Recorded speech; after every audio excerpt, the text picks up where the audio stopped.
అనగా మరి ఇవ్వబడినటువంటి హెచ్చరికలను బేఖాతరు చేయడం వల్ల వచ్చేటువంటి నష్టం, హెచ్చరికలను బేఖాతరు చేయడం వల్ల వచ్చేటువంటి నష్టాన్ని మనం ఈ రోజున ఆలోచించేద్దాం. ఉదాహరణ కనుక మనం చూసినట్లయితే మనకి ట్రాన్స్ఫార్మర్ మీద ఒక హెచ్చరిక ఉంటుంది.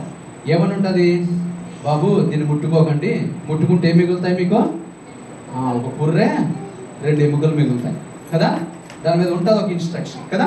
ఒక పుర్రె 2 ఎముకలు మాత్రమే మిగులుతాయి. అది ఎందుకు వేసారో తెలియదు, కాళ్ళు ఎందుకు తీసేసారో మనకు తెలియదు, కానీ ఏదో విధంగా ఆ యొక్క ఇన్స్ట్రక్షన్ అయితే రాశారు. అయితే మనం ఆ విధంగా చేస్తే కనుక మనం చనిపోతామని అది మనకు ఒక ఇన్స్ట్రక్షన్. అయినా కానీ మనం దాన్ని బేఖాతరు చేసి కనుక మనం వెళ్తే మనకు ఏమవుతుంది?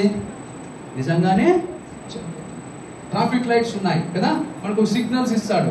రెడ్ లైట్ ఉన్నప్పుడు ఆగాలి, వేరే వాళ్ళకి వేరే వైపు గ్రీన్ లైట్ వేసినప్పుడు వారు మాత్రమే వెళ్ళాలి అన్నప్పుడు మనం ఆ యొక్క ఇన్స్ట్రక్షన్ కనుక ఫాలో కాకుండా మనం వెళ్ళిపోతే ఏమవుద్ది?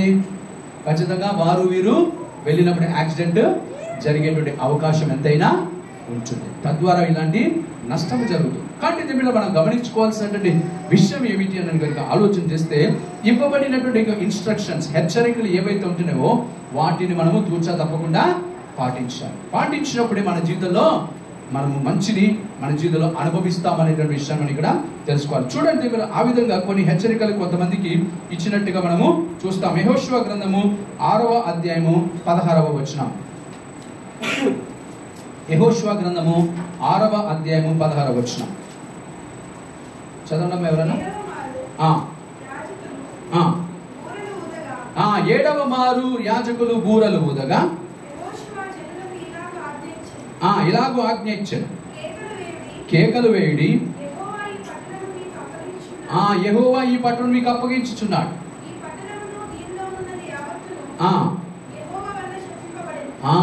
ఈ పట్టణంలో ఉన్నటువంటి ప్రతిది కూడా ఏం చేయబడుతుంది? శపించబడినటువంటిది అయి ఉంటున్నది. ఈ పట్టణాన్ని అయితే మీకు ఇస్తాను, పట్టణాన్ని ఇస్తాను, ఈ యొక్క ఎరుకో కోట గోడలను మీకు ఇస్తాను, మీరు దీన్ని కూల్చేస్తారు. దీంట్లో కానీ ఏ వస్తువు కూడా మంచిది కాదు, అన్ని కూడా శపితమైనవి అనేటువంటి ఒక ఇన్స్ట్రక్షన్ ఇవ్వబడింది. చదవండి ఇంకా.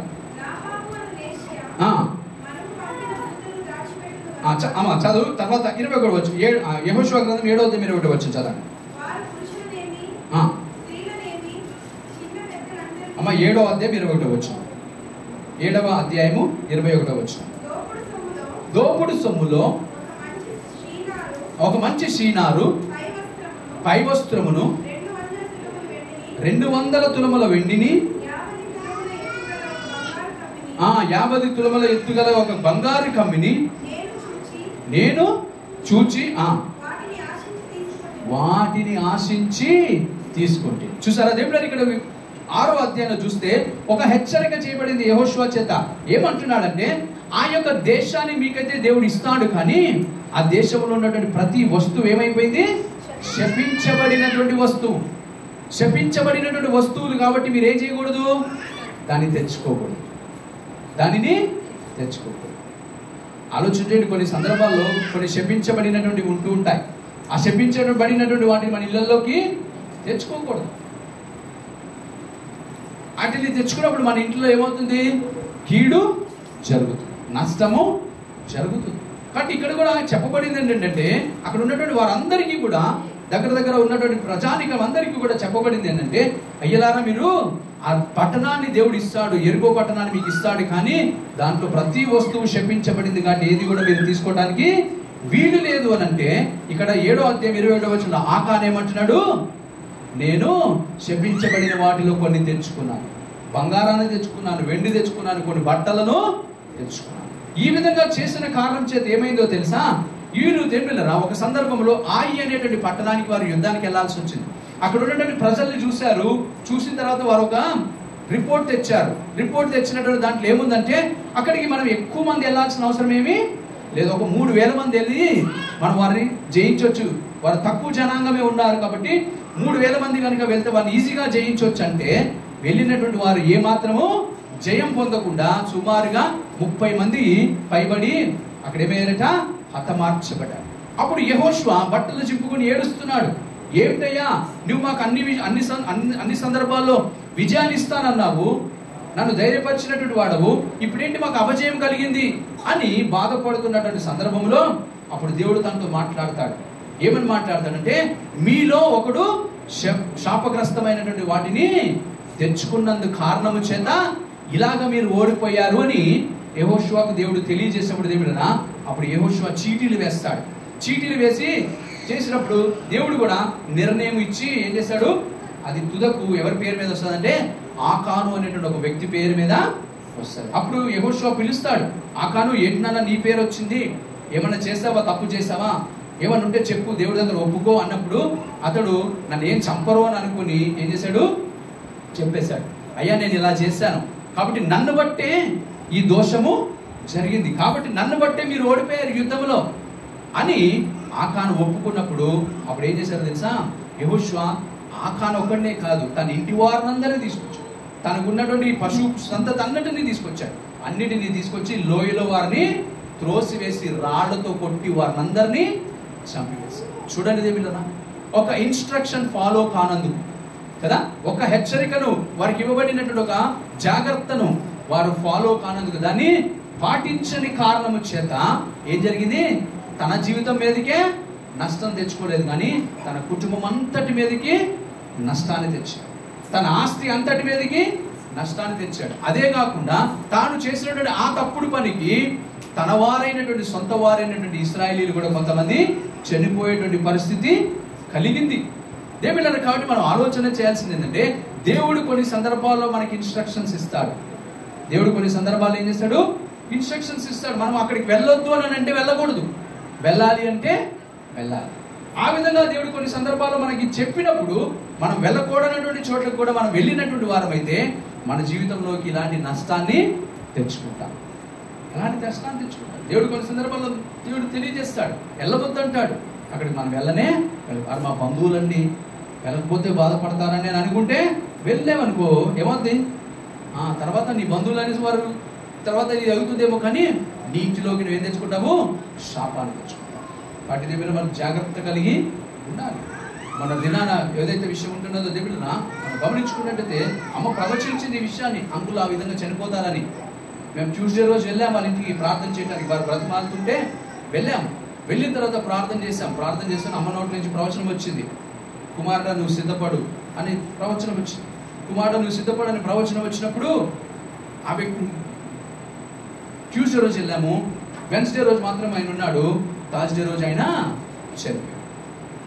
థర్స్డే రోజు ఆయన చనిపోయాడు. 7 ఉదయం 7 ఆయనని తట్టినప్పుడు ఆయన లేకటమే దేవుడు చూడండి ప్రవచించినట్టుగా జరిగింది. కాబట్టి దేవుడు మనం ఆలోచన చేయాల్సింది, కొన్ని సందర్భాలలో మరి అమ్మ ఎన్నిసార్లు పిలిచినా వెళ్ళలేదు, వారు ఎన్నిసార్లు పిలిచినా వెళ్ళలేదు, కానీ ఆ రోజు మాత్రమే వెళ్ళింది.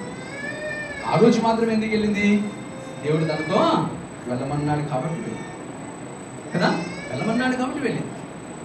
ఎన్ని సంవత్సరాల నుంచో వారు పిలిచారు కానీ వెళ్ళలేదు, కానీ ఆ రోజు ఎందుకు వెళ్ళిందంటే ఈ మాట చెప్పడానికి వెళ్ళింది కదా, తన నోటి నుంచి మాట వచ్చేసింది, ఆ విధంగా జరిగిపోయింది. రెండో రోజుకి మరి అంకుల్ చనిపోవడం అనేటువంటిది జరిగింది. దేవుడు కాబట్టి మనం గమనించుకోవాలి, కొన్ని సందర్భాల్లో దేవుడు చెప్తాడు, ఆ విధంగా చెప్పినటువంటిది మనం చేయకుండా ఉన్నామనుకోండి, ఆ కీడు ఎవరి మీదకి వస్తుంది, మన మీదకి వస్తుంది.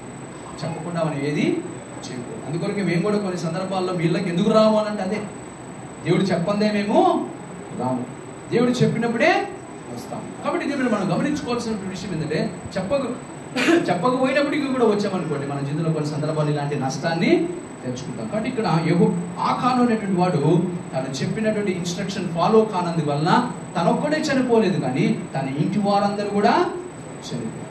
మనము కూడా కొన్ని సందర్భాల్లో మనము చేసేటువంటి తప్పిదానికి మన ఇంటి వారందరూ చనిపోతున్నారేమో కదా, మనమందరం కూడా చనిపోయేటువంటి పరిస్థితులు వస్తాయేమో, మనం జాగ్రత్త కలిగి ఉండవలసిన వారు విన్నాము. అందుకే దేవుని వాక్యంలో చూస్తే అనేక సందర్భాల్లో ఇంటి అంతట్లో ఒక్క నీతిమంతుడు ఉన్న దేవుడు ఆ ఇంటి అంతటిని కాపాడాడు, ఒక్క నీతిమంతుడు ఉన్న ఇంటి అంతటిని కాపాడాడు. కాబట్టి దేవుడి మందిరంలో కూర్చున్న మనము కొద్ది మందిగా ఉన్నటువంటి మనము కనీసం మనమన్నా మన ఇంట్లో ఎలా ఉండాలా, నీతిమంతులుగా ఉండాలి. మన ఇంట్లో మనం నీతిమంతులుగా ఉన్నట్లయితే మనను బట్టైనా దేవుడు ఏం చేస్తాడు, మన కుటుంబాన్ని అంతటిని సంరక్షిస్తాడు కదా. నోవా ఒక్కడు నీతిమంతుడైనటువంటి వాడిగా ఉన్నాడు, తన కుటుంబం అందరినీ దేవుడు సంరక్షించాడు. లోతు ఒక్కడు నీతిమంతుడుగా ఉన్నాడు, తన కుటుంబాంతటిని దేవుడు సంరక్షించే ప్రణాళిక వేశాడు. కాబట్టి దేవుడు మనం ఆలోచన చేయాల్సినటువంటి విషయం ఏంటంటే మనము అటువంటి వారంగా ఉండాలి. దేవుడు చెప్పినటువంటి మాటకు మనము విధేయులమై ఉండాలి. రెండవదిగా మనము ఆలోచన చేసినట్లయితే దేవుళ్ళరా చూడండి, ఆది కాండము 19వ అధ్యాయము 19వ అధ్యాయం 17వ వచనం.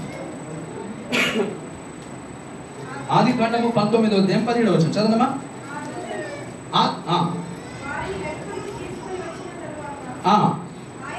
ఆయన నీ ప్రాణమును దక్కించుకోనున్నట్టు నీవు పారిపోము, నీవు వెనుకకు చూడకము, నీ మైదానమునకు ఎక్కడికి వెలుగా నీవు నశించిపోకుండా ఆ పర్వతమునకు పారిపోమని వారితో చెప్పాడు. చాలమ్మా 26వ వచనం చూడండి. అయితే లోతు భార్య అక్కడ వెనుక నుండి తిరిగి చూచి ఉప్పు స్తంభమాయం. చాలా దేవునికి వాక్యం కనుక మనం గమనిస్తే ఇక్కడ సొదొమ గొమొర అనేటువంటి ప్రాంతాలు ఉంచి ఉన్నాయి. అయితే ఈ సొదొమ గొమొర అనేటువంటి ప్రాంతస్తులు బహు మిక్కిలి పాపము చేయడము మొదలు పెట్టారు. వాళ్ళ పాపం ఎక్కడికి చేరిందంటే దేవుని యొక్క సన్నిధానానికి చేరింది. ఆయన బలిపీఠం వరకు కూడా చేరి, ఆయన సింహాసనము వరకు కూడా చేరిందంట. అంత పాపము చేసిన వారిగా వారు ఉంచుకున్నారు. అటువంటి పాపము చేసినప్పుడు దేవుడు ఒక నిర్ణయం తీసుకున్నాడు. ఏమిటంటే సొదొమ గొమొర ప్రాంతం అంతటిని సమూల నాశనము చేయాలనుకున్నాడు. సమూల నాశనము చేయాలనుకున్నప్పుడు దేవుడు నాశనము చేసేటువంటి క్రమంలో ఏం చూశాడు? అరే, ఈ ప్రాంతంలో ఎవరైనా నీతిమంతుడు ఉన్నాడా అని చూశాడు. ఈ ప్రాంతంలో నీతిమంతుడు ఎవరైనా ఉన్నారంటే ఒక్క కుటుంబంలో ఒక వ్యక్తే కనపడ్డాడంట. కుటుంబం అంతా కూడా కాదు, ఒక వ్యక్తి మాత్రమే కనపడ్డాడు. ఆ వ్యక్తి ఎవరు? లోతు. లోతు అనేటువంటి వ్యక్తి నీతిమంతుడుగా కనబడిన కారణం చేత దేవదూతలైనటువంటి వారిని వారి ఎద్దుకు పంపించి వారికి ఒక హెచ్చరిక ఇచ్చాడు. అయ్యలారా, దేవుడి యొక్క సొదొమ గొమొర ప్రాంతాన్ని సర్వనాశనం చేయబోతున్నాడు. కాబట్టి నీవు నీ ఇంటి వారందరినీ, నీ బంధుమిత్రాదులందరినీ, నీకు తెలిసిన వారందరినీ నీ మాట విని వచ్చేవారు ఎవరైనా ఉంటే వారందరినీ తీసుకుని ఇక్కడి నుంచి పారిపోమని చెప్పాడు. అప్పుడు దేవుడు లోతు వెళ్ళాడట. కాబోయేటువంటి అల్లులను, ఇంకా అల్లులు కాలేదు వారు, కాబోయేటువంటి అల్లుల దగ్గరికి వెళ్ళి అయ్యలారా మీరు కూడా రండి, ఇట్లా దేవుని యొక్క ఉగ్రత రాబోతుందంట, కాబట్టి పారిపోదాం రండి అంటే వారు అపహాస్యము చేశారట. అపహాస్యము చేశారంటే వారు అక్కడే ఉండిపోయారు. అయితే లోతు తన కుటుంబం, భార్య, 2 పిల్లలు తీసుకుని పారిపోతున్నాడు. పారిపోతున్నటువంటి క్రమంలో దేవుడన్నా ఏమనిపించిందో ఏమో తెలియదు, కానీ లోతు భార్య మాత్రం ఏం చేసిందంట? వెనక్కి తిరిగి చూసి, వారికి ఇవ్వబడినటువంటి ఇన్స్ట్రక్షన్ ఏంటంటే మీరు అసలు వెనక్కి తిరిగి చూడకూడదు. వెనక్కి తిరిగి, అందుకే దేవునికి వాక్యం అంటాడు, నాగటి మీద చెయ్యి వేసిన వాడు ఏం చేయకూడదట? వెనక్కి తిరిగి చూడు. వెనక్కి తిరిగి చూసిన వాడు నాకు పాత్రుడు కాడు. వెనక్కి తిరిగి చూసిన వాడు నాకు పాత్రుడే కాడు. కాబట్టి కొన్ని సందర్భాల్లో దేవుడు అంటాడు మనను తన వారిగా చేసుకున్న తర్వాత, తన బిడ్డలుగా చేసుకున్న తర్వాత దేవుడు అంటాడు తిరిగి వెనక్కి చూడవద్దు అంటాడు. మీ బంధువుల వైపుకి చూడొద్దు అంటాడు, మీ స్నేహితుల వైపుకి చూడొద్దు అంటాడు, మీ వారి వైపుకి చూడొద్దు అంటాడు. నా మీద దృష్టి ఉంచి ముందుకు నడవమంటాడు. అప్పుడు నేను మిమ్మల్ని సంరక్షిస్తాను, మిమ్మల్ని భద్రము చేస్తాను, మిమ్మల్ని కాపాడుతానని కొన్ని సందర్భాల్లో దేవుడు మనకు తెలియజేస్తాడు. దేవుడు ఆ విధంగా ఈ లోతు కుటుంబానికి తెలియజేసినప్పుడు ఒక ఇన్స్ట్రక్షన్ ఇవ్వబడింది. నేను ఆ యొక్క పట్టణాన్ని అంతటి సర్వనాశనం చేస్తుంటే మీరు వెనక్కి తిరిగి చూడవద్దు అన్నాడు. చూడవద్దంటే లోతు భార్య ఏం చేసింది? వెనక్కి తిరిగి చూసి, వెనక్కి తిరిగి చూసిన కారణం చేత ఏమైందంట? అక్కడ చెప్పబడుతుంది ఆవిడ ఉప్పు స్తంభముగా మార్చి. ఆలోచన చేయండి, ఉప్పు స్తంభం అయితే దేవుని గమనించుకోవాల్సిన విషయం ఏంటంటే ఉప్పు స్తంభము, ఉప్పు ఇన్ని రోజులు వర్షం పడితే కరిగిపోతుందా లేదా? సుమారుగా దగ్గర 4-5 వేల సంవత్సరాల నుంచి ఆ స్తంభం ఉంటున్నది కదా. నేటి వరకు కూడా ఉప్పు స్తంభము ఉన్నది అంటారు. ఆ ఉప్పు స్తంభం దేవుడు ఇంకా ఉన్నది అని అంటారు. అంటే దేవుడు ఎందుకు ఆ విధంగా ఉంచేశాడు? ఎన్ని వర్షాలు పడి ఉండాలి కదా, ఎన్ని గాలి తుఫాలు వచ్చి ఉండాలి, అయినా కానీ దాన్ని ఒక సింబాలిక్ గా దాన్ని ఉంచాడు. ఏంటి తెలియజేయాలనుకున్నాడంటే ఎవరైనా నా మాటకు అవిధేయులుగా ఉంటే ఈ విధంగా ఉప్పు స్తంభం అవుతారు, ఈ విధంగా శపించబడిన వారిగా మిగిలిపోతారు. రానున్నటువంటి తరాలకి ఒక మాదిరికరమైన జీవితాలు జీవించని వారిగా ఉండిపోతారని దేవుడు అక్కడ ఉన్నటువంటి దేవుడు అక్కడ ఉన్నటువంటి ప్రజానికానికి మనకి కూడా దాని హెచ్చరికగా ఈ రోజుకి ఉంచాడు. దాన్ని దేవుడి మాటకు విధేయురాలుగా మనం విధేయులుగా ఉండాలి. కొన్ని సందర్భాల్లో దేవుడు మనకి హెచ్చరిక చేస్తాడు, ఒక ఇన్స్ట్రక్షన్ ఇస్తాడు, మీరు వెనక్కి తిరిగి చూడగలుగుతారు. వెనక్కి తిరిగి చూడగలుగుతారు. ఆలోచించండి, వాళ్ళని అంతగా హెచ్చించిన వాడు కదా. బహుశా అక్కడ ఉన్నటువంటి వారికి ఆలోచన ఏమొచ్చిందంటే, అయ్యా మనం ఇంత కదా, ఇంత సొదొమ గొమొర ప్రాంతము, ఇంత నాగరికత ప్రాంతము, ఇంత అభివృద్ధి నొందిన ప్రాంతము, ఇంత కష్టపడి అక్కడ మనం బిల్డింగ్లు కట్టుకున్నాం, ఇంత కష్టపడి ఆస్తులు సంపాదించుకున్నాం, దాంట్లో ఏది తీసుకోవద్దు అంటున్నాడు, ఏది కదా పట్టుకుని వెళ్ళొద్దు అంటున్నాడు అని బహుశా ఆవిడ ఆలోచన చేసి ఎందుకో వెనక్కి తిరిగింది అనుకుంటా. ఆ తిరిగిన కారణం చేత ఏమైంది, ఆవిడ శపించబడి.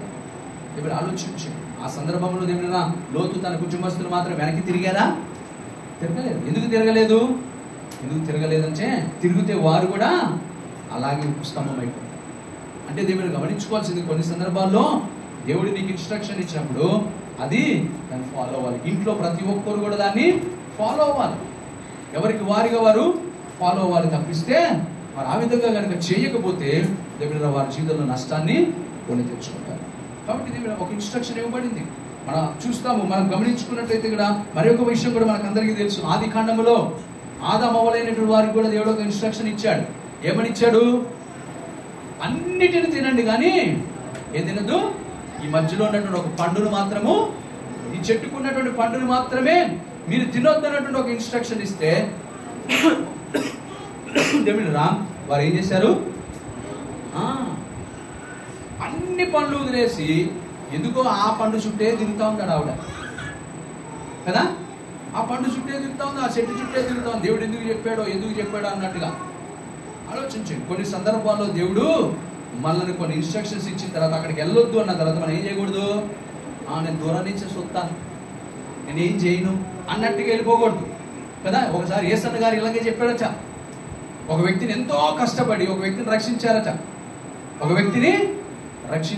రక్షించిన తర్వాత అతను చాలా ఉజ్జీవంగా బలంగా దేవుడు ఎదుగుతున్నాడంట. ఎదిగిన తర్వాత యేసన్న గారు వారు ఊరు వచ్చారట.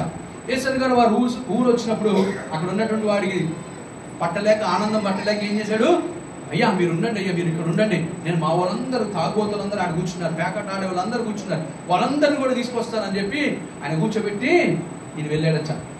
ఈయన వెళ్ళిన తర్వాత అక్కడికి వెళ్ళిన తర్వాత వీళ్ళందరూ ప్యాకెట్ ఆడుతూ ఉన్నారట. ప్యాకెట్ ఆడుతూ ఉంటే ఆయన ఏం చేశాడు, అరే యేసన్న గారు వచ్చారా, మన ఊరు వచ్చారా, కనీసం వింటానికి ఇప్పుడైనా రండిరా, దూరం ఆయన ఎప్పుడు అంత పెద్ద ఆయన మన దగ్గర రాలేడు, కానీ ఈ సమయంలో ఆయన వచ్చాడు, రండిరా వాక్యం ఇందరు కానీ రండిరా అంటే వారు అన్నారట, ప్యాకెట్ ఆడుతూ అన్నారట, ఒక 5 నిమిషాలు ఆగురా అన్నారట. ఏమన్నారట? ఒక 5 నిమిషాలు ఆగురా అన్నారట. వీడు ఆగేటువంటి వాడు ఏం చేశాడు, వాళ్ళ వెనకాల నుంచుని చూస్తూ ఉన్నాడట. చూస్తూ ఉన్నాడు, ప్యాకెట్ ఆడుతూ ఉంటే చూస్తూ ఉన్నాడట. 5 నిమిషాలు ఈయన మర్చిపోయాడు, వాళ్ళు పిలుచుకొద్దామనే విషయం. మర్చిపోయిన తర్వాత ఈడే ఉన్నాడు, వెనక నుంచి చూసి అదే ఇరా అన్నాడట. ఏమన్నాడు? అదే ఇరా అన్నాడట. అంటే ఎక్కడికి వెళ్ళిపోయాడు, ఆ ప్యాకెట్లో నిమగ్నం అయిపోయాడు.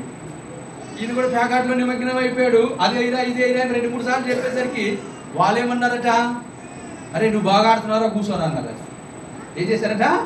నువ్వు బాగా ఆడుతున్నారా కూర్చోరా అని చెప్పి ఎవడైతే ఊరికే చేస్తున్నాడో వాళ్ళు లేచి వీడు కూర్చోబెట్టాడట.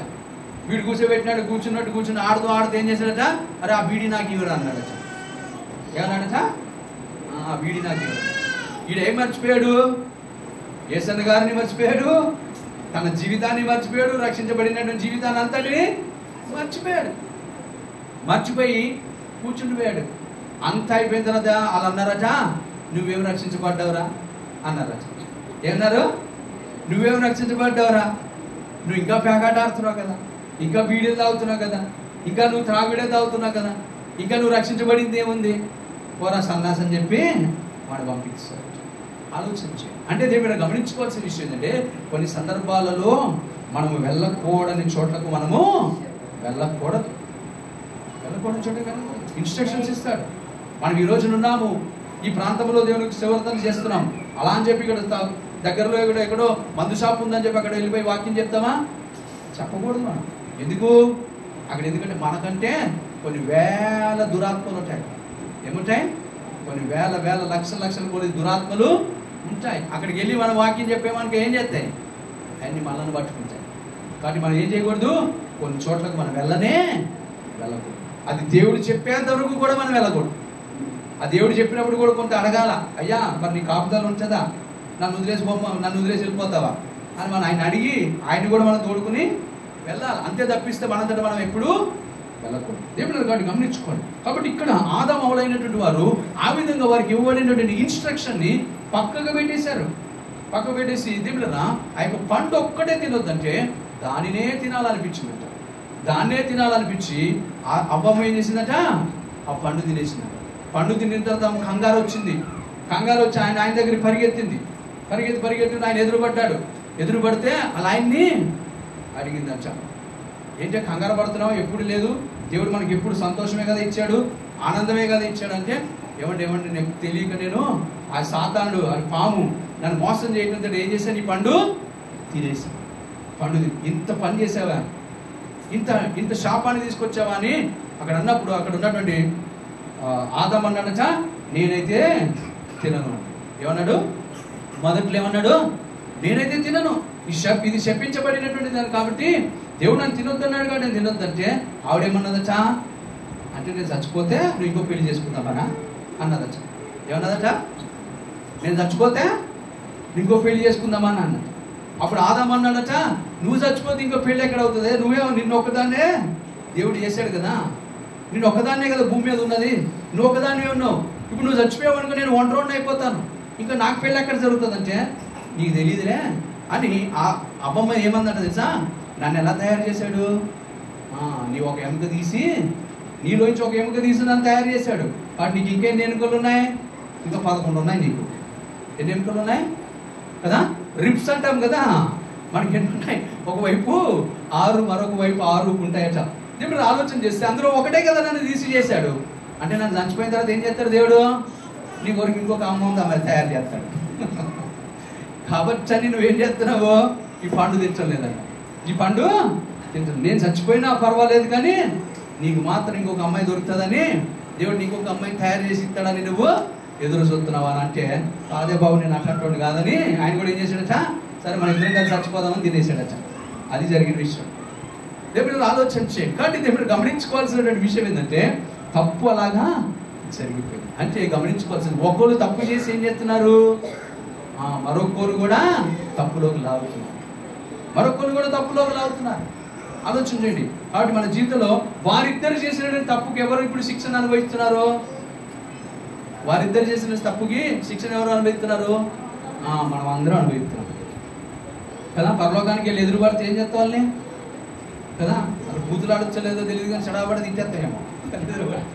ఆలోచన చేయండి. దేవుడిని గమనించుకోవాల్సిన విషయం ఏంటంటే మీరు చేసినటువంటి పాపానికి మేమందరం కూడా మరి శాపాన్ని అనుభవిస్తున్నట్టుగా మనం కొంచెం కోప్పడొచ్చేమో, సరే ఏదైనప్పటికీ కూడా దేవుడు గమనించు. అంటే కొన్ని ఇన్స్ట్రక్షన్స్ ఫాలో అవ్వని కారణం చేత ఎంతమంది శపించబడ్డారు, ఎంతమంది బాధపడుతున్నారంటే భూమి ఎంతవరకు ఉంటుందో అంతవరకు అంతమంది ప్రజానికము శపించబడబోతున్నారు కదా, శపించమైనటువంటి జీవితాన్ని కొంతము జీవించబడబోతున్నాం. కాబట్టి మీరు మనం జాగ్రత్తగా ఉండాలి. కాబట్టి మనకి ఇవ్వబడినటువంటి ఇన్స్ట్రక్షన్ ఇది జాగ్రత్తగా ఫాలో అవ్వాలి. మనకి హెచ్చరికలు ఏవైతే ఇవ్వబడతాయో వాటిని ఫాలో అవ్వాలి. మనకే గురించి కాదు ఆలోచన చేయాల్సింది, మన తర్వాత వారి గురించి కూడా ఆలోచించాలి.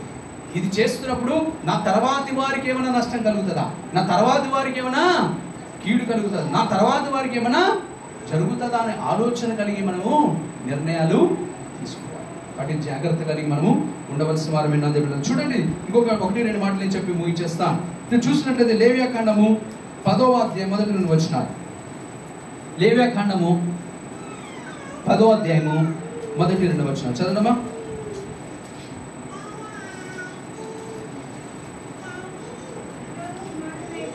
అహరోను కుమారులైన నాదాబు అబీహు తమ తమ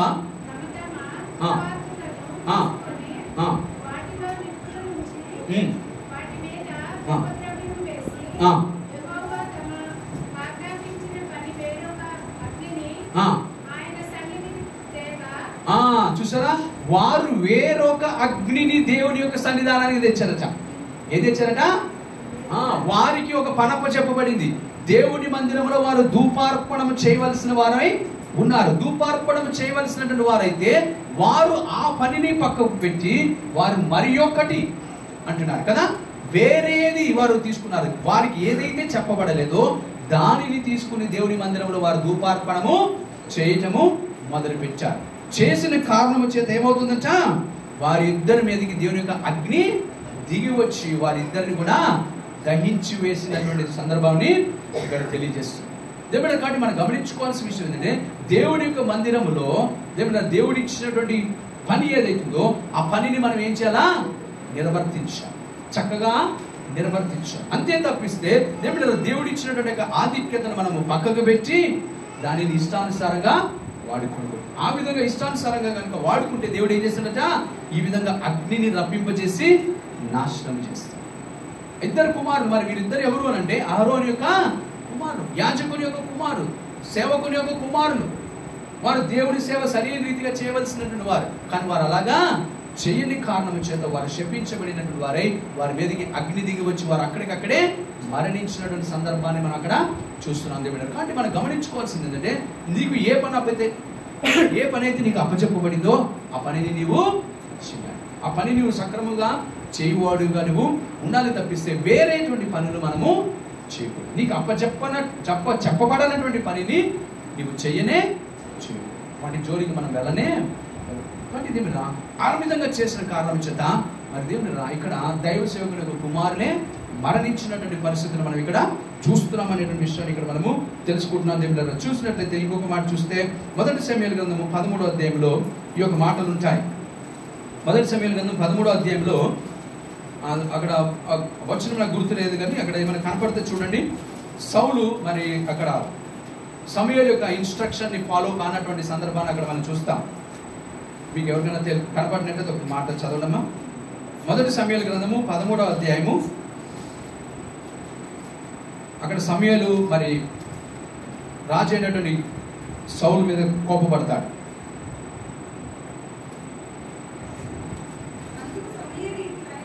అందుకు సమూయేలు ఇట్లా, నేను నీ దేవుడైన యెహోవా నీకిచ్చినటువంటి ఆజ్ఞను నీవు గైకొనక నీవు అవివేకపు పనిని చేసితివి. నీ రాజ్యమును ఇశ్రాయేలు మీద సదాకాలము స్థిరపరచుటకు తలచి ఉండెను. అయితే నీ రాజ్యము నిలవదు. చాలా దేవుని యొక్క వాక్యం గమనించినట్టే దేని మీద సమూయేలు ఇక్కడ ఒక మాట తెలియజేస్తాడు. రాజు అయినటువంటి సౌలుతో అంటున్నాడు, దేవుడు నీకు ఒక పని అప్పచెప్తే ఆ పనిని నువ్వేం చేయలేదు, సక్రమంగా నెరవేర్చలేదు. నెరవేర్చని కారణము చేత ఏం చేయబడుతుందంటే, దేవుడు తలంచాడు నిన్ను నీ పిల్లలు తరాలు రాజులుగా స్థిరపరుస్తామని దేవుడు ఆలోచన చేస్తే దేవుడి యొక్క ప్రణాళికకి నువ్వేం చేసావు, విరుద్ధముగా వెళ్ళావు. వెళ్ళిన కారణము చేత ఏమవుతుంది, రాజ్యము నీ నుంచి తీసివేయబడుతుంది. రాజ్యము నీ నుంచి తీసివేయబడుతుంది. నీ యొక్క రాజ్యము, నీ యొక్క రాజ్యరికము వేరొకరికి మరొకరికి ఇవ్వబడుతుంది.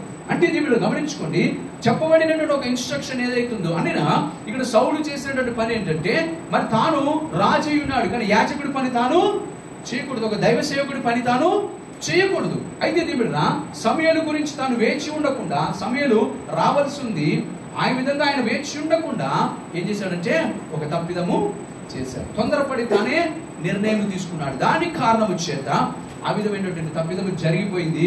జరిగిపోయిన కారణం చేత ఇక్కడ సమూయేలు ఏమంటున్నాడు, నీ నుంచి రాజ్యము తీసివేయాలి. ఆలోచించు. కానీ దేవుడు గమనించుకోవాల్సినటువంటి విషయం ఏంటంటే, మనకి ఇవ్వబడినటువంటి ఇన్స్ట్రక్షన్ ఏదైతుందో ఒక రాజుగా చేయాల్సింది రాజుగా చేయాలి, అంతే తప్పిస్తే ఒక దైవ సేవకుడు చేయాల్సింది దైవ సేవకుడు చేయాలి, అంతే తప్పిస్తే రాజు చేయాల్సిన పని దైవ సేవకుడు చేయకూడదు, దైవ సేవకుడు చేయాల్సిన పని రాజుగారు కూడా చేయకూడదు. కాబట్టి ఆ విధంగా తప్పిదము చేసిన కారణం చేత యుగాలు తరతరాలు తనవారు రాజరికంలో ఉండాల్సినటువంటిది పోయి తనతోటే ఆ యొక్క రాజరికం ఏమైపోయింది, ముగిసిపోయింది. తనతోటే ఆ రాజరికము ముగిసిపోయింది. కాబట్టి గమనించుకోవాలి. అంటే మనం ఎన్ని తరాల వారికి మనము శాపాన్ని తెచ్చిపెట్టాము, ఎన్ని తరాల వారికి మన జీవితంలో కష్టాన్ని తెచ్చిపెడుతున్నాము, నష్టాన్ని తెచ్చిపెడుతున్నాము మనము చేస్తున్నటువంటి ఒక తప్పుడు పనిని బట్టి ఆలోచించాము. కాబట్టి ఇదే మీరు మనకి దేవుడు ఏదైనా ఒక ఇన్స్ట్రక్షన్ ఇస్తే ఆ ఇన్స్ట్రక్షన్ మనం ఏం చేయాలా? తూచా తప్పకుండా ఫాలో అవ్వాలి. ఆ విధంగా ఇన్స్ట్రక్షన్ ఇచ్చినటువంటి వాడు నిన్ను సంరక్షించడా, నిన్ను కాపాడడా, నిన్ను భద్రం చేయడా అన్ని విధాలుగా చేస్తాడు. నీకు ఒక మాట ఇచ్చినటువంటి వాడు మాట తప్పనటువంటి వాడై ఉన్నాడు. కాబట్టి ఆయన మీద మనం నమ్మిక కలిగి మనం ఉండాలి తప్పిస్తే తొందరపాటు నిర్ణయాలు మనము తీసుకోవాలి. చూసాము మనం కూడా తొందరపాటు నిర్ణయాలు. అబ్రహాముకు దేవుడు ఒక వాగ్దానం చేశాడు. వాగ్దానం చేస్తే శారయమ్మ ఏం చేసింది? తొందరపడింది. తొందరపడిన కారణం చేత చూడండి ఈ రోజుకి కూడా మనము బాధలు గమనించుకోవాలి. కాబట్టి జాగ్రత్త కలిగి మనము జీవించాల్సిన తప్పు జరిగిపోయిన తర్వాత ఎన్ని తరాలు ఆ శాపాన్ని అనుభవిస్తున్నారంటే భూమి ఉన్నంత వరకు ఆ శాపాన్ని అనుభవిస్తున్నారు. కాబట్టి మనకి దేవుడు కొన్ని హెచ్చరికలు చేస్తున్నప్పుడు ఆ హెచ్చరికలను తూచా తప్పకుండా మనము పాటించాలి. పాటించకపోతే మనతోటే ఆగిపోవటం లేదా శాపము తరతరాలకి కూడా పిల్లలకి కూడా వాటిని చేస్తారు. కాబట్టి మనం గమనించుకోవాల్సిన విషయము జాగ్రత్తగా మనం ఉండాల్సినటువంటి వారు ఏంటంటే కాబట్టి చూడండి చివరిగా ఇంకొక మాట చెప్పిన ముగించేస్తాను. అపోస్తుల కార్యములు 5వ అధ్యాయం 1-2 వచనాలు. అపోస్తుల కార్యములు 5వ అధ్యాయం 1-2 వచనాలు.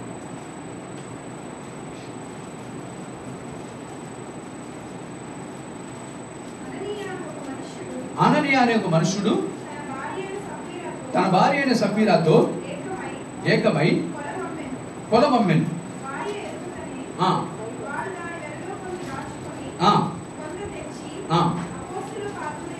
పెట్టారు. చాలు.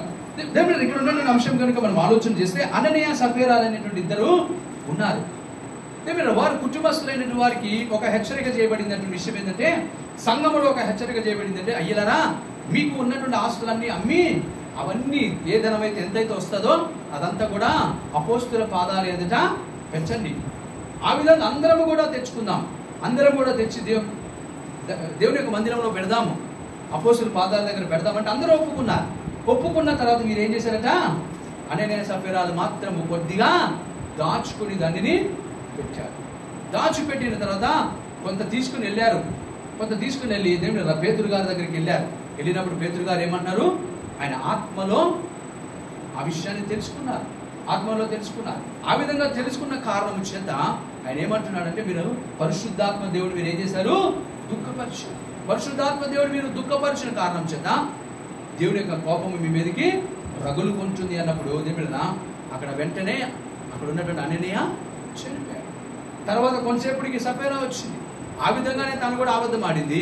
దాని కారణం చేత ఆవిడ కూడా చనిపోయింది. అంటే దేవుడు మనం గమనించుకోవాల్సింది ఏంటంటే, కొన్ని సందర్భాల్లో దేవుడు మనకి కొన్ని ఇన్స్ట్రక్షన్స్ ఇచ్చినప్పుడు వాటిని ఫాలో అవ్వాలి. వాటిని ఫాలో అవ్వకపోతే మనకేమవుతుంది? మన మీదకి శాపాన్ని తెచ్చుకుంటాం. అననీయ సఫీరాలు కోట్ల ఆస్తి కలిగిన వారు, ఒక విధంగా చూస్తే వారు కోట్ల ఆస్తి కలిగిన వారు ఏం చేశారు? మాట వినని కారణం చేత వారు శపితమైనటువంటి జీవితాలు జీవించి అప్పటికప్పుడే మరణించినటువంటి వారుగా వారు ఉంచుకున్నారు. కాబట్టి ఇది మీరు మనం గమనించుకోవాల్సిన విషయం ఏంటంటే, మనము కొన్ని సందర్భాల్లో దేవుడు మనకి హెచ్చరిక చేస్తాడు. తీరవసరం లేదు కానీ దేవుడు అదే అపోస్తుల కార్యంలో 12-22 వచ్చిన చూస్తే హేరోదు అనేటువంటి వ్యక్తి ఉంటాడు. హేరోదు అగ్రప్ప అనేటువంటి వ్యక్తి ఉంటాడు. తనలోకి ఏమొచ్చిందంటే దేవుడు గర్వం అనేటువంటిది వచ్చింది. ఏంటంటే ప్రజలైనటువంటి వారు ఏమంటారంటే, అయ్యా దేవుడులాగా మాట్లాడుతున్నాడు. ఏమన్నారు? ఆయన్ని దేవుడులాగా మాట్లాడు అన్నప్పుడు దేవుడు ఆయన దానిని బట్టి ఏం చేశాడు? గర్వించాడు. దాన్ని బట్టి గర్వించాడు. తను దేవుడికి ఇవ్వాల్సినటువంటి ఘనతను దాన్ని ఇవ్వలేదు. అనగా దేవుడికి ఎప్పుడైనా సరే మనము దేవుడికి ఇవ్వాల్సిన స్థానాన్ని మనము దొంగిలించకూడదు. ఆ విధంగా దొంగిలించిన కారణం చేత అతడు ఏమేడు? పురుగులు పట్టి చనిపోయాడు. పురుగులు పట్టి చనిపోయాడు. మనకు ఒక ఇన్స్ట్రక్షన్ ఉంది, దేవుడికి ఇవ్వాల్సిన ఘనత ఎవరికి కూడా ఆపాదించకూడదు. ఎవరికి కూడా ఆపాదించకూడదు. ఎవరికి కూడా వాటిని ఇవ్వకూడదు. ఒకవేళ ఆ విధంగా ఎవరైనా మనం పొగిడారనుకోండి, మనం వెంటనే ఏమనాలి? అయ్యా దయచేసి క్షమించండి, దయచేసి క్షమించండి, దేవుడు అంతటి వాడు నేను కాదు అని చెప్పాలి. వెంటనే మనం ఏం చెప్పాలా? దేవుడు అంతటి వాడినైతే నేను, దేవుడు చేసినంత ఘనకార్యాలు అయితే నేను చేసిన వాడను కానని చెప్పాలి. ఆ విధంగా చెప్పకుండా ఆ పొగడతలకు మనము లోనైతే తర్వాత దేవునికి శాపం ఈ విధంగా దిగి వస్తుంది అనేటువంటి విషయం మనకి కూడా తెలుసుకుంటున్నాం దేవుడు. కాబట్టి కొన్ని విషయాలు మనకి కూడా ఆలోచన తీరవసరం లేదు. కానీ దేవుడు మరి మొదటి సమయాల గ్రంథం 15:3 కూడా చూస్తే, అక్కడ మొదటి సమయాల గ్రంథం 15:3 చూస్తే సౌలుకి ఇవ్వబడినటువంటి హెచ్చరిక ఏంటంటే, అమాలేకీయులతో యుద్ధానికి వెళ్తున్నావు కాబట్టి అమాలేకీయులు అందరినీ చంపాలి. ఏమి ఇవ్వబడింది హెచ్చరిక? ఏమి ఇవ్వబడింది? అమాలేకీయులు అందరినీ చంపాలంటే సౌలు కొంతమందిని ఉంచేశాడు. గొర్రెలు, మేకలాటలు అన్నింటిని కొన్ని మంచి బలిష్టమైనటువంటి వాటి అన్నింటిని ఉంచేశారు. కొంతమందిని ప్రజానికాన్ని కూడా వీళ్ళు పనికిరారులే అనుకున్న వాళ్ళందరినీ వదిలేశాడు. కానీ దేవుడు చివరికి ఎలా చనిపోయాడు? అదే అమాలేకుడు తనని చంపాడు. ఎవరినైతే తను వదిలేశాడో, ఎవరినైతే వీళ్ళు ఏం చేస్తారులే అని అనుకున్నారో వాళ్ళే వచ్చి, అమాలేకులైనటువంటి వాళ్ళు ఒకరు వచ్చి సౌలుని ఏం చేశాడు? చంపాడు. అంటే ఏం చేశాడు? ఇన్స్ట్రక్షన్ని ఫాలో కాలేదు. ఏమని ఇన్స్ట్రక్షన్ ఇవ్వబడింది? అమాలేకీయులు ఒక్కరిని కూడా వదిలిపెట్టవద్దని ఇన్స్ట్రక్షన్ ఇవ్వబడింది. కానీ సౌలు ఏం చేశాడంటే కొంతమందిని వదిలేశాడు. ముక్కోళ్ళు, తొక్కోళ్ళు అనేటువంటి వారిని, పేదవాళ్ళు, వీళ్ళే పనికిరారులే, వీళ్ళేం చేయలేరులే అన్నట్టుగా వారందరూ వదిలేసిన కారణం చేత వాళ్ళలో ఒక వ్యక్తి చివరికి ఏం చేశారు? ఏ విధంగా అయిపోయింది? వారి చేతిలోనే తను బలైనటువంటి పరిస్థితి చూస్తున్నాం. కాబట్టి మన జీవితంలో జాగ్రత్త కలిగి ఉండాల్సిన వారి సంఖ్యాకాండం 16:1-35 తినవసరం లేదు. ఇక్కడ మరి కోరవ్ కుమారులు, దాతాను వారి కుమారు అభిరాము, వీరందరూ కూడా మోషే మీద తిరుగుబాటు చేశారు. వారికి ఇవ్వబడినటువంటి ఇన్స్ట్రక్షన్ ఏంటో తెలుసా? మోషే ఏం చెప్తే అది మీరు చేయాలి. అతన్ని నేను నాయకుడిగా ఎంచుకున్నాను, అతడికి నేను తనతో ముఖాముఖిగా మాట్లాడేటువంటి వాడిని, కానీ ఏం చెప్తే అది మీరు చేయాలంటే అక్కడ ఉన్నటువంటి కౌరవ కుమారులు, దేవుడు నీతోటనేంటి మాట్లాడుతుంది, నువ్వేనేంటి యాజకుడివి, మేము కూడా అన్నట్టుగా మేము కూడా దేవుడికి అర్పణలు అర్పిస్తున్నాం, మేము కూడా యాజక ధర్మాన్ని చేయగలం అన్నట్టుగా వారు తిరస్కరించి మాట్లాడిన కారణం చేత వారందరూ దేవుడు అక్కడ నేల చీలిపోయేవేనట, వారందరూ కూడా అందులో పడి చనిపోయారు. కాబట్టి దీన్ని మనం గమనించుకోవాల్సినటువంటి విషయం ఏంటంటే, కొన్ని సందర్భాల్లో దేవుడు మనకు కొంతమందిని హెచ్చరిక చేస్తాడు. వారి మాట వినమంటాడు. ఆ దైవ సేవకుడి మాట వినమని దేవుడు తెలియజేసేప్పుడు ఆ దైవ సేవకుని మాట మనము వినాలి. ఆ దైవ సేవకుని మాట వినినప్పుడే మనకి క్షేమము, లేనట్లయితే మనకే కొంత నష్టాన్ని తెచ్చుకుంటామనే విషయం మనం ఇక్కడ తెలుసుకున్నాం. కాబట్టి ఈరోజు కొన్ని విషయాలు మనం ఆలోచన చేస్తాం. మొట్టమొదటిగా చూస్తే యెహోషువ దగ్గర ఆకాను చేయవలసినటువంటి మాట తను ధిక్కరించిన కారణం చేత, దేవుడికి ఇచ్చినటువంటి ఇన్స్ట్రక్షన్ పెడచోవులు పెట్టిన కారణం చేత తన కుటుంబాన్ని అందరినీ చంపుకున్నాడు. తన ఇజ్రాయేలీలైన వారు కొంతమందికి మరణానికి కారకుడయ్యాడు. రెండోదిగా చూస్తే లోతు కుటుంబానికి హెచ్చరిక చేయబడింది. అందులో దేవుడన అక్కడ ఉన్నటువంటి లోతు భార్య ఏం చేసిందట? వెనక్కి తిరిగింది. కాబట్టి తన ఉప్పు స్తంభమై ఉన్నటువంటి పరిస్థితి మనం చూస్తున్నాం. మూడోదిగా చూస్తే అహరోను కుమారులైనటువంటి వారు నాదాబు, అబీహులు, వారు దేవుడి మందిరానికి ఏ యొక్క ధూపార్గిని అయితే వేయకూడదో దానిని వారు తీసుకుని వచ్చి వేసిన కారణం చేత వారి మీదకి శాపాన్ని వారు కొని తెచ్చుకున్నారు. మరి చూసినట్లయితే సౌలు కూడా మరి అక్కడ ఉన్నటువంటి సమూయేలు కొరకు వేచి ఉండకుండా కారణం చేత, సమూయేలు అన్నాడు నేను కొంతసేపులో వస్తానంటే కొంత ఆలస్యమైంది. అయితే సౌలు వేచి ఉండలేని కారణం చేత, తానే యాజక ధర్మాన్ని చేసిన కారణం చేత అతడు తన రాజరికాన్నే కోల్పోయినటువంటి పరిస్థితి ఉంటున్నది. దేవుడు మరి ఐదోదిగా చూసినట్లయితే అదే సమయంలో మరొక సందర్భంలో అమాలేకీయులందరినీ సమూల నాశనం చేయమని హెచ్చరిక చేయబడితే వారిని చేయకుండా కొంతమందిని వదిలివేసిన కారణం చేత దేవుడు వారి చేతికి అప్పగించి తనను చంపించినట్టుగా మనం ఇక్కడ చూస్తున్నాం. ఆరోదిగా చూస్తూనే అననీయ సఫేరాలు ఇవ్వబడినటువంటి హెచ్చరికలు వారు బేఖాతరు చేసి వారు దాచుకున్న కారణం చేత వారిద్దరు కూడా మరణించినటువంటి సందర్భాన్ని చూస్తాం. హేరోదుకి కూడా ఇవ్వబడిన హేరోదు అనేటువంటి అగ్రప్పకు ఇవ్వబడినటువంటి హెచ్చరిక ఏంటంటే, దేవుడికి ఇవ్వాల్సిన ఘనత ఒక మనిషి దొంగిలించకూడదు.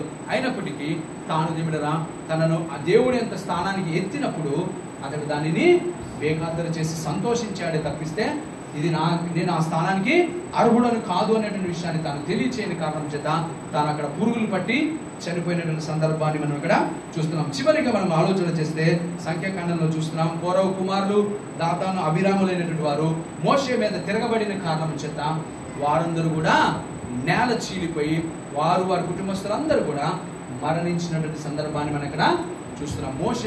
మోషే ఆయన నాయకుడు, ఆయన నాయకత్వంలో మీరందరూ నడవాలి అనే మాటను వారు బేఖాతరు చేసిన కారణం చేత వారందరూ మరణించారనే విషయాన్ని ఇక్కడ తెలియజేసుకుంటున్నాం దేవుడు. కాబట్టి మన జీవితంలో కూడా ఆలోచన చేయాలి. కొన్ని సందర్భాల్లో దేవుడు మనకి కొన్ని హెచ్చరికలు ఇస్తాడు.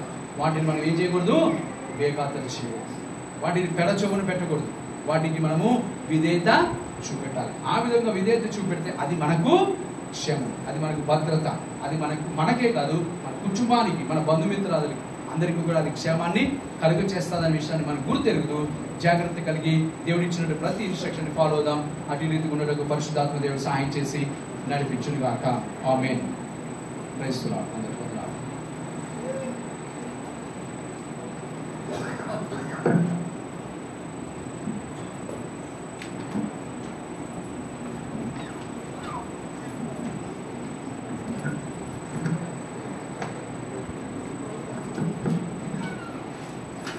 సరే, అందరూ బలలో పాల్పొందుదామా.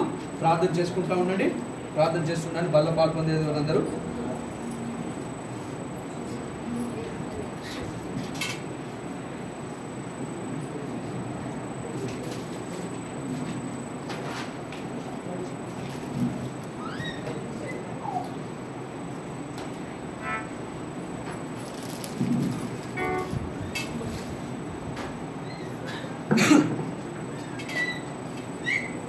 మరి అప్పగించబడుతున్న రాత్రి ఒక రొట్టెను ఎత్తుకొని ఇది మీ కొరకు నాకు వినబడుతున్న శరీరం, దీన్ని తిన్నప్పుడల్లా నన్ను జ్ఞాపకం చేసుకో మన దేవుడు శిష్యులతో తెలియజేశాడు. మనం కూడా జ్ఞాపకం చేసుకోవాల్సిన వారమైనా, ఆయన శరీరాన్ని భుజిస్తున్నటువంటి వారమైన మనము మన శరీరం ద్వారా అనేకమైనటువంటి పాపపు క్రియలు చేసిన వారమైంటున్నాం. వాటన్నిటిని కూడా మన దేవుడి సన్నిధానం ఒప్పుకొని, అయ్యా మీ శరీరాన్ని మేము తింటుండగా ఎంత మాత్రం యోగ్యత లేనటువంటి వారం అయినప్పటికీ కూడా మరి మీ శరీరాన్ని మాకు ఇస్తున్నారు. మరి దాన్ని తీసుకుంటుండగా మాలో ఉన్నటువంటి ప్రతి విధమైన పాపమును తొలగించండి, మనలను పవిత్రపరచమని మన దేవుని అడుగుదాం. ఆ విధంగా మనము దేవుని యొక్క కృపకు పాత్రలు అవుదాం, వాళ్ళలో పాల్పొందుదాం. చిన్న ప్రార్థన చేసుకుందాం. దయగల దేవా, కృపగల దేవా, మీకు వందనాలు తెలుస్తున్నాం. దేవా, విపులైన వారు వాళ్ళలో పాల్పొందుతుండగా వారు దీవించి ఆశించండి. మీ కృప భద్రం చేయండి. మీకు వందనాలు. అయ్యా దేవా, మరి మాకు ఉచితంగా మీ యొక్క రాజ్యాన్ని, అయ్యా మీ యొక్క దేవ, మీ యొక్క సొత్తుగా, మీ యొక్క వారసులుగా మమ్మల్ని పిలుచుకుంటున్నారు. ఏ మాత్రం కూడా యోగ్యత లేనటువంటి వారమైనప్పటికీ కూడా మమ్మల్ని క్షమించి మీ రక్తం ద్వారా మమ్మల్ని దేవ కడిగి పవిత్రమైన మీ జీవితం ద్వారా మా జీవితాన్ని దేవ మమ్మల్ని దేవ నీ బిడ్డలుగా చేసుకుని మరి మీరే మీ సొత్తుగా మమ్మల్ని చేసుకున్నందుకు మీకు వందనాలు. మీ బల్ల పాల్పొందుకు ప్రతి బిడ్డను దీవించి ఆశించు. చిన్న చిన్న పొరపాట్లు ఏమైనా చేస్తుంటే కూడా మన్నించు. మీరే మీ నాన్నమే పచ్చుకుని నేసిన బద్దలను అడిగి ప్రార్థించి వేడుకుంటున్నాం తండ్రి. ఆమేన్. నీ